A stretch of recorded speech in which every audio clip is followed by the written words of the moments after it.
Et bienvenue à vous encore aujourd'hui qui écoutez la parole de Dieu, qui lisez la parole de Dieu. C'est juste ma voix, moi je ne suis pas la parole de Dieu. Mais bienvenue à vous tous. Dans ces temps, c'est vrai, il faut l'avouer, un peu trouble, où il y a la souffrance, où je pense que dans ce pays où il y a des moments difficiles, il nous faut encore plus regarder à Dieu et inviter tous ceux, je dis bien tous ceux qui sont autour de nous, à ne pas se tourner vers le concept de religion ou de dogme ou de liturgie, mais à se tourner vers la vie qui est Jésus-Christ, l'amour de Dieu en Jésus-Christ. Alors aujourd'hui, on va prendre un texte qui parle du Notre Père, super connu en Matthieu 6, un texte que tout le monde connaît et des fois même par cœur. Effectivement, on l'apprend, ce qui en fait parfois un problème. C'est-à-dire que ce qu'on connaît par cœur, on a tendance à le répéter par cœur justement, et on ne le fait plus avec intensité et authenticité. Et c'est le problème du Notre Père. La vraie question qu'il faut se poser, c'est le Notre Père doit-il encore être prié de la même manière? Le Notre Père a-t-il le même sens que quand il était donné par Christ à l'époque à ses disciples? Ça c'est la vraie question. Alors je vous propose une chose tout de suite, c'est que nous lisions le Notre Père en Matthieu 6, verset 9. Vous autres priez donc simplement ainsi. Notre Père qui est dans les cieux, que tu sois reconnu pour Dieu, et que ta volonté soit faite, que ton règne s'établisse, et que tout cela s'accomplisse sur la terre comme au ciel. Donne-nous aujourd'hui la nourriture dont nous avons besoin. Pardonne-nous nos torts envers toi, comme nous avons nous-mêmes pardonné à ceux qui avaient des torts envers nous. Garde-nous de céder à la tentation, mais au contraire, délivre-nous du tentateur, car c'est à toi qu'appartiennent pour toujours le règne, la puissance et la gloire. Amen. Ça, c'est notre Père, comme il était proposé par Jésus. Bon, si on remet un peu dans le contexte quand même, il faut savoir que Jésus propose notre Père au moment où les disciples demandent comment prier. Et là, il dit, voilà comment vous devez prier. Mais avant, il venait de préciser que pour la prière, dans la prière, il ne fallait pas répéter, et je vous le lis, quand vous priez, donc c'est le verset 7, ne répétez pas sans cesse les mêmes choses comme les païens. Ils s'imaginent que Dieu les exaucera s'ils parlent beaucoup. Alors là, on parle de texte complètement, d'être volubile, de parler beaucoup et de répéter sans cesse la même chose. Or, le problème de la prière de notre Père aujourd'hui, c'est qu'elle est souvent répétée, justement. Comble du comble, alors que Christ vient de demander de ne pas répéter constamment la même chose ou de ne pas répéter constamment des paroles, et bien là, cette prière était prise et elle a tendance à être répétée. Alors il faut savoir une chose, c'est que dans notre Père, il y a un vrai secret. Dans le Notre Père, il y a des clés extraordinaires. La prière du Notre Père était pour les disciples au moment où ils vivaient sur terre et Christ leur a donné cette prière comme une puissante prière qui devait se réaliser. Alors la question est la suivante, quand Christ priait ou quand Christ demandait que ses disciples prient quelque chose pour être plus exact, d'après vous, est-ce que cette prière a été exaucée ou pas? Quand Christ prie, est-ce qu'il est exaucé ou pas? La question est là. Parce que si quand Christ prie, lui-même n'est pas exaucé, on a quand même un grave problème.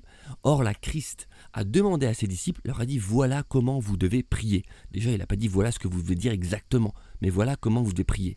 Mais ça avait du sens. Christ a demandé quelque chose de très très précis pour l'époque où il vivait, le moment où il vivait, pour les choses qui étaient à venir. Alors regardons cela et regardez vous-même l'héritage que vous avez dans cette prière. Notre Père qui est dans les cieux, que tu sois reconnu pour Dieu. Premièrement, il faut savoir ici que, et si vous prenez d'ailleurs la français courant, il est dit ceci, je vais vous le lire tout de suite, notre Père qui est dans les cieux, que chacun reconnaisse que tu es le Dieu saint. C'est la base de la base. Alors dans notre Père, il y en a qui décortiquent et qui mettent oui l'aspect spirituel, naturel, relationnel, physique. C'est vrai, le schéma est vrai. Eh bien heureusement que Christ donne une prière avec un bon schéma. Mais ici, il y a bien plus. Notre Père qui est aux cieux, que tous reconnaissent que tu es saint, que tu sois reconnu pour Dieu. Imaginez les disciples. Déjà, le Notre Père implique une notion différente de ce qu'ils avaient l'habitude de dire. D'ailleurs, les pharisiens répondront à Jésus, notre Père c'est Abraham. Or ici, Jésus dit aux disciples, vous parlez à Dieu en tant que Père. Bon alors effectivement, on peut y voir aussi la traduction du Père créateur, c'est vrai. Et les Juifs pouvaient accepter cette notion. Mais soit, déjà là, il y a un nouvel élément qui vient en tant que Père, affiliation, qui est un peu dérangeant. Mais surtout, la notion du ouvert à tous. Que tous reconnaissent que tu es Dieu. Or, le Dieu de l'époque était le Dieu des Juifs, enfermés dans le lieu très saint, que seuls certains Juifs, une fois par an, pouvaient côtoyer. Vous connaissez le principe du souverain sacrificateur. Et là déjà, on bascule sur une notion qui est incarnée par Christ, par l'œuvre de Christ à la croix.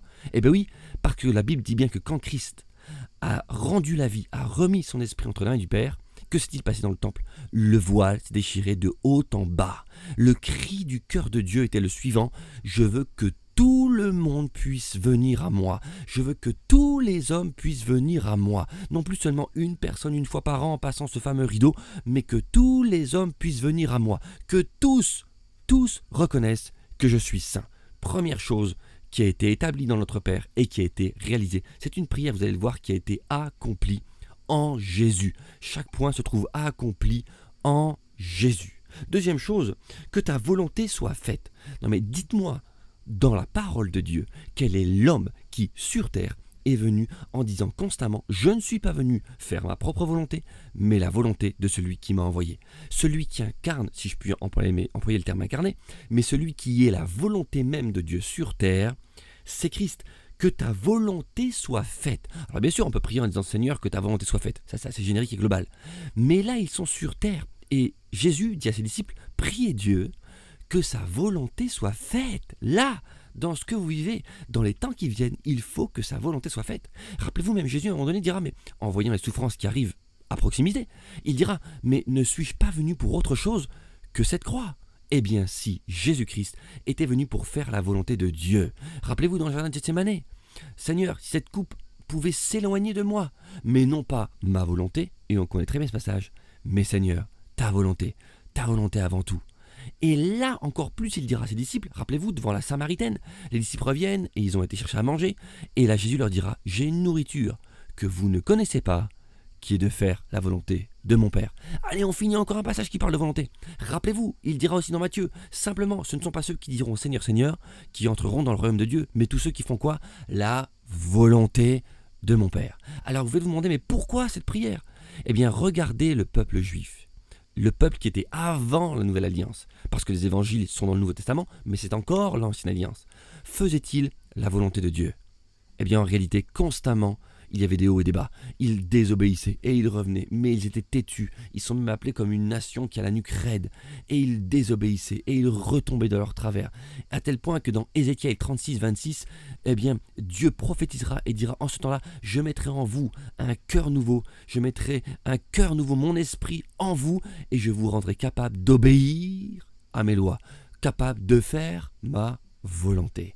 Eh bien ici, on voit déjà la proportion qu'encore cette deuxième ligne trouve son sens, avec une pleine proportion donc, dans la personne de Jésus-Christ.